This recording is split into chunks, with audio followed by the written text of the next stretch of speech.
Five quarterbacks in the NFC, very different than the AFC, the greatest quarterback conference you ever saw, right? In the 2023 season, see what Gross and Coach think about this. At number 5, come on, man, there are a lot of candidates, so you know who I'm going with. My guy, Daniel Jones. Daniel Jones had the best QBR in football after December 1st, when it mattered the most, and he did it without receivers. He's got some receivers now. At number 4, Jared Goff. Let me tell you something. He's been to a Super Bowl quarterbacking a high-flying offense in L.A. They got him in Detroit, and look at that offense. Number 3, Matthew Stafford won a Super Bowl and would be number 2 on this list, but coming off of injuries and a down season. So Dak Prescott takes 2. He's an excellent quarterback year in and year out, and that leaves the obvious choice at number 1. Really the only guy who belongs with all those quarterbacks in the AFC, Jalen Hurts. 1, 2, 3, 4, 5, Hurts, Prescott, Stafford, Goff, Jones. Go ahead. Okay, Coach, tell me why I'm right or wrong. Well, I know why you have Daniel Jones in there, because you kind of like those guys that play in blue and play in New York City. Correct. The question is, so did he kick out Geno Smith? Yep, because he doesn't have... Didn't Geno Smith have a comeback year? He did, I'm just saying, Geno Smith had one of those comeback years, and I don't. He won more games than this guy. I don't know. Coach, let me make my case. He's Big Blue. Same number. Let me see if I can convince you. This is a taller, much younger, less experienced, ascending player in Daniel Jones, who is not throwing to all-world receivers. Geno Smith had all-world receivers to throw the ball to and had a career year, and if he was better than Daniel Jones, it was by a little bit. So this is projecting forward. Does it convince you at all? No, that's not Geno Smith's fault that he had good players around him. He's supposed to play good. Are you kidding me? That's like, oh, we got LeBron James, by the way, on our basketball team. We're not supposed to play good? Come on. Gross, Coach played and coached in the league and all that stuff. So you're a real media guy like me, so maybe I can get some juice from you. What do you think? What you're doing is what the Giants did. You're taking all the hopeful things you saw about Daniel Jones last year, and you're committing to him, right? The Giants gave him a big old contract after he threw 15 touchdown passes. That's pretty good work by Daniel and his agent. He won a playoff game, guys. He sure did. And yeah, but look, Geno Smith was better than, I think, everybody on this list last year except maybe Jalen Hurts. This is going into next year. You're looking ahead, and you're projecting. He's younger. He's you are bigger. totally He's justified in doing what the Giants are doing and hoping that Daniel Jones is this kind of quarterback. You're just not risking as much money on it as they are. That I know of. Go ahead, Coach. Hey, Max. Yeah. How many touchdowns did Daniel Jones throw? 15. Last year? How many? 15. How many, Dan? 15, 1-5. How much did they just pay him? About How much did they just pay him? They gave him a 2-year contract, way under the top of the market. They did fine, Coach. They did fine. You know who got a lot better? And they got him a center now, and they got him speed all over, and Darren Waller. You know who got a much better deal on their free agent quarterback this offseason? Yeah. The Seattle Seahawks. You know why? You know why? Because he's older. Because he was in a better situation. You'd rather have Jones than come on. What are we talking about? Do you see who he's That's not even a to? touchdown a Last game. year? All right. 15 Lamar touchdowns. Jackson, That's the budding superstar in Chicago. Justin Fields burst onto the scene after literally running all over the league in 2022. He's entering his 3rd NFL season. Could be in line for a lucrative extension next offseason. But the Bears quarterback only has one thing on his mind right now. I'm not worried about contracts. I'm worried about wins. I could care less. I think every year's a big year. Every year's a big year. So, I mean, I don't really have anything to, expand on that. But for me, every year's a big year, and I'm excited to show. It's frequent in the NFL that a team goes worst to first, right? Yeah. Now, the Bears are a candidate to do that because if you look at Justin Fields, he had them in a lot of games, and he was mid-pack QBR, had him in a lot of games with nothing around him, nothing. No offensive line, no receivers, no nothing. Well, they're building it up around him, and he's in year 3. A lot of times that's when a quarterback makes a leap anyway. You got to watch these Bears. Herm Edwards, Coach Herm, what is a realistic win total for Fields and the Bears this season, do you think? I think they go 9-8. I think that's realistic for them. I think you will see a vast improvement out of this young man. He's got to stop running as much as he ran last year. Now, a lot of times he was just running just to survive it all. But I think he's a young man where the arrows are pointing in the right direction. I can see him taking this team to the next level. Don't know if they're a playoff team yet. It's a pretty tough division. But I see this guy improving.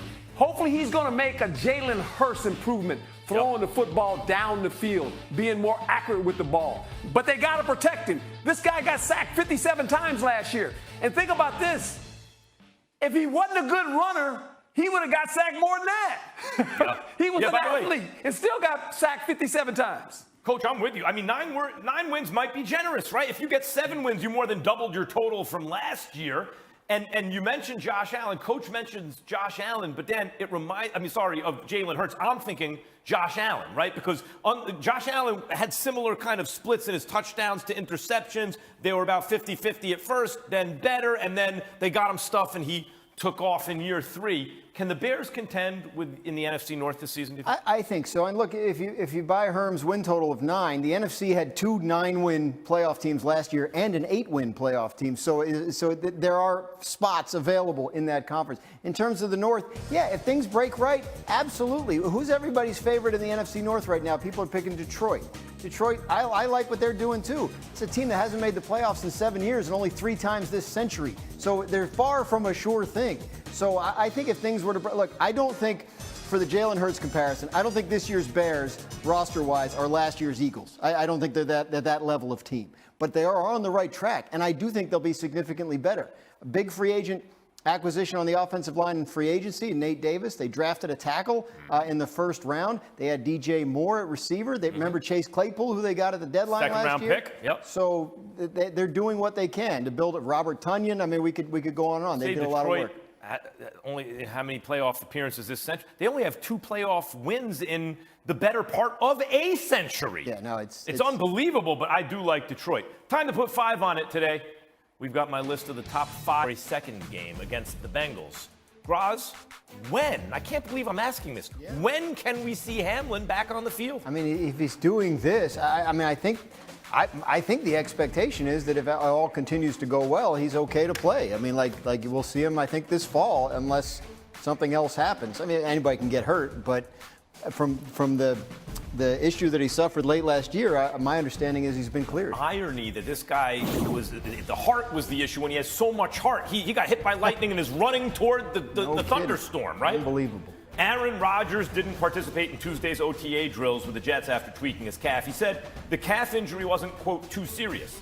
In spite of the scare yesterday, Jets coach Robert Saleh had this to say about the expectations for this season. Acknowledge the noise, acknowledge the positivity, be excited about it, because, there's, again, in my opinion, I think 32 teams stand in front of their teams, or 32 coaches stand in front of their teams every year, talk about winning a championship, and then realistically, there's maybe 6 or 8 teams that have an actual chance to do it. And I do think we are one of those teams.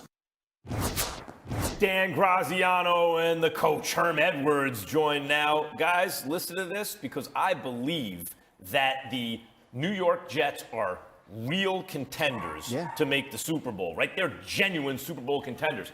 But they're even stronger contenders to miss the playoffs. Yes, I think the Jets are more likely to miss the playoffs entirely than they are to contend for a Super Bowl. And I think they're contenders. That's how bananas it is. Not just in the AFC, but especially in the AFC East. Dan, what do you think? Yeah, I mean, statistically more likely to miss the playoffs, especially in this crowded AFC field, right? But the point of getting Aaron Rodgers is the Jets saying, we think our roster is so good that if we had a quarterback of this caliber, we immediately become a contender for the whole thing. We immediately become a team that can walk into Arrowhead Stadium and feel like it can beat Patrick Mahomes and the Chiefs, that can walk into Cincinnati and feel like it can beat Joe Burrow and the Bengals. And that's the point. We don't know what's going to happen, but the Jets feel like they're positioned to make something happen.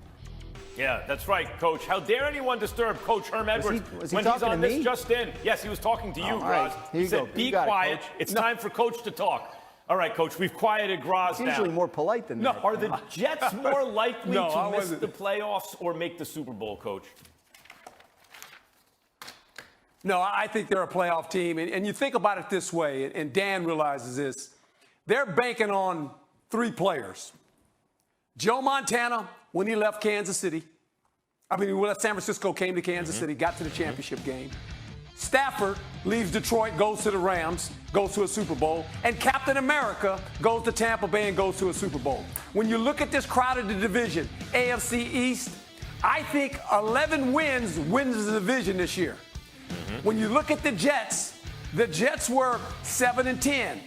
Adding Aaron Rodgers gives you the ability now to win 11 games. I don't think Buffalo Bills are going to go 13-3. I don't see that. I think the team that wins the division wins 11 games because it's going to be a tightly contested division with Buffalo, Miami, and don't forget about New England. I could see 11 winning the division. I could also see the Jets having a really good year, winning 10 and missing the playoffs. I mean, it's crazy in the AFC. Graz, anything more on Rodgers' ankle? Yes. The calf. Yeah, everybody I checked in with last night said he's going to be fine. They're not worried about it. They just love the fact that he's there. And they feel like there's still going to be value in having him out there on the field while they practice, even if he himself is not able to practice. But you never know with an ankle, right? No, and it's a reminder, right? He's 39, right? Like, the body doesn't bounce back like it did when you're 29. So that's a reminder. As things come up with him, it'll be different than it used to be. Coach, but I went fishing not worried. And the fish were biting just a little bit. You just have to sometimes cast it in there again a couple times before you get a bite. Time for What's the Word? The latest news and notes from our insider, Dan Graziano. First up, Graz, what's the word with Brock Purdy? Optimistic. 49ers head coach Kyle Shanahan indicated yesterday that Purdy has a chance to be ready for week 1. And we've said all along that if Purdy is healthy, he's the starter in San Francisco. That is their plan. So coming off that elbow surgery, they're very excited about his progress, and their hope is that they'll have him early in the season. Next up, what's the word on Austin Eckler? Placated. Remember, Austin Eckler wanted to get traded to a team that would give him a new contract, making about $6.25 million this year, about the 16th highest paid running back. For a guy that scored the most touchdowns in the whole league the last 2 years, he didn't think that was fair. But unfortunately, there's no market for running backs right now. The Chargers threw him an extra $1.7 million in incentives, and he's back, and he'll play it out and see what happens. Man, this dude's a weapon. Yeah, but 17, 18 nobody wants to touchdowns pay last these guys. I get it, but he's a weapon. Finally, what's the word on Eric Bieniemy? Hands-on. Look, this is a guy, he's coming in from Kansas City to run his own offense for the first time instead of running Andy Reid's offense. Ron Rivera, the Washington head coach, has said that he has given Bieniemy a lot of control over the scheduling and the scripting of plays in these practices for the offense. So Bieniemy's trying to teach this offense as quickly as possible and get Sam Howell up to speed. Oh, it's good to talk some football with you, Graz. Terrence Crawford and Errol